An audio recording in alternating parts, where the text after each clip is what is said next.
Sachin, thanks very much for joining us. And, you're joining us, firstly in the context of Himachal. You actually campaigned extensively in Himachal, more than 20 rallies that you did there. You must be quite pleased with how it's turned out on what has otherwise been a difficult day for the party. Yes, it's a mixed bag, but I think the results in Himachal prove two things from my point of view. One, that the notion that the BJP tries to build up, that in the northern part of India, it is undefeatable, that notion has now been put aside. The fact that you can defeat BJP and the double engine theory that the BJP propagates, that doesn't work very well when we contest elections with a full vigor. I'll come to Gujarat in a bit, but for Himachal, I must tell you that the effectiveness of the campaign to connect with the people, to start electioneering much before election dates are announced, all these are takeaways that we have learned from Himachal. And I think Himachal has shown that despite the efforts of the Prime Minister, and Mr. Nadda's home state is Himachal, so obviously you can imagine how much effort he must have put in. Everybody from the top to bottom put all their efforts and resources in Himachal, and yet he prevailed. So it's a sign of things to come. With all humility, I must say that if we can do it in Himachal, we can very well do it in other states in India, and northern parts of India, which are very. In fact, that's what I wanted to ask you, because it almost seemed like in these assembly elections, Sachin, the Congress was running two very different campaigns. The one in Himachal where other leaders, your own leaders from Himachal, from different districts who have their spheres of influence, Priyanka Gandhi, there was a more organized, sustained campaign for some time. But Gujarat, it was the complete opposite. Where it almost seemed like the party gave up even before the fight began. So, there were like these two different campaigns in this election. No, it's not true. See, don't forget that we still have almost 28% vote share in Gujarat. But it's true also that the vote of the opposition got divided, and then we had MIM and Aam Aadmi Party all, dividing the opposition vote. So the Congress party was fighting against the government of India, the state government, and these fringe players who actually ate up a lot of the vote share that the Congress traditionally got. But I think we have to go back to the drawing map and start from scratch. But I must tell you, I also campaigned in Gujarat. The Gujarat Congress is still present and alive. But in the last few years, we had reverses. We had people leaving the party, joining the BJP. And all that, I think, took away a lot of the gusto that we should have had going into the campaign. We did the best that we could. Of course, it's way below our expectations. No one can be happy about this result, certainly. But I think the Congress party's presence in Gujarat can't be written off just with one loss. I think the candidates, the workers, the voters are still there. And I think we can build in from here and build up to the 2024 Lok Sabha elections. Of course, the Gujarat campaign, the man in charge was Mr. Ashok Gehlot, your friend. And anything you'd like to say on that? Do you think he was distracted by something else that might be going on? He's really frozen. Sachin, are you pretending not to hear me, or you genuinely can't hear me? I think it's not one person is responsible. I can hear you. I'm saying that no one person can be blamed for a victory or for a loss, or be given credit for a victory. We all play a part. So I don't think it's right to say that one person alone is responsible for one state or the other. It's a team effort. The state unit has to put a lot of effort in, and we all contributed. I went to campaign in Gujarat, and Mr. Pilot came to campaign in Himachal. So I don't think it's about individuals. It's about every state having a different landscape, different political realities. And Gujarat, we have been losing for many times. We did pretty well last time, but this time our numbers are way below what we expected. So it's time for us to really do some chintan, think about where we're going to go in Gujarat. Start from scratch, go back to the drawing board. But right. Like I said, we have almost 28% vote share in Gujarat still, despite But if there was a lesson for the party from the Himachal campaign, what would that be? What did you all do right in Himachal that you got so wrong in Gujarat?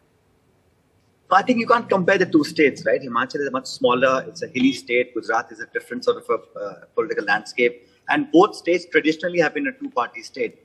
The Aam Aadmi Party tried to venture into Himachal, didn't find much success, and then put all his efforts in Gujarat, which ended up dividing the opposition vote.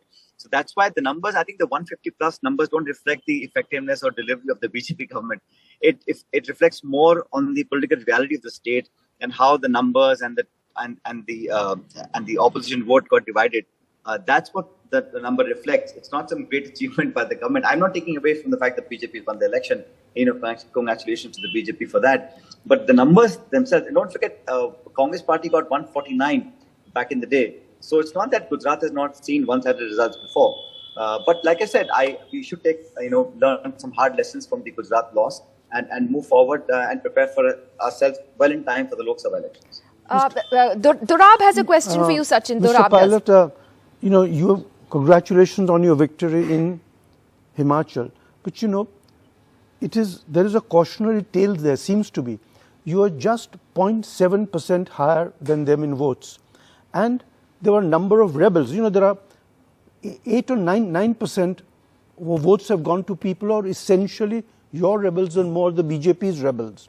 So if the rebellion had not been there, it could have swung either way. So I'm saying it's a great victory, but a very fragile one in terms of votes, because in the final event, it is the votes that make the victory and not the seats. The votes lead to seats. So it really is, with 0.7% increase in votes, you've won 15 more seats, which is a phenomenal performance. But it's because the BJP rebels have taken away a hell of a lot of their votes. If the rebels had not been there, you might have a slightly different result. I take your point, Dorab. I think it's fine for people like you to dissect the results, etc. But don't forget the might of the power and the machinery that we were fighting. Yes. No less than the Prime Minister was calling. Hang on. No less than the Prime Minister was calling and asking those rebels to withdraw. So it's not that the effort wasn't put in.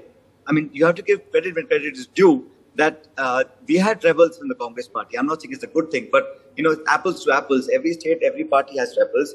You can't say that the government did not win the election again because of some rebels. I think that's maybe one aspect of the elections.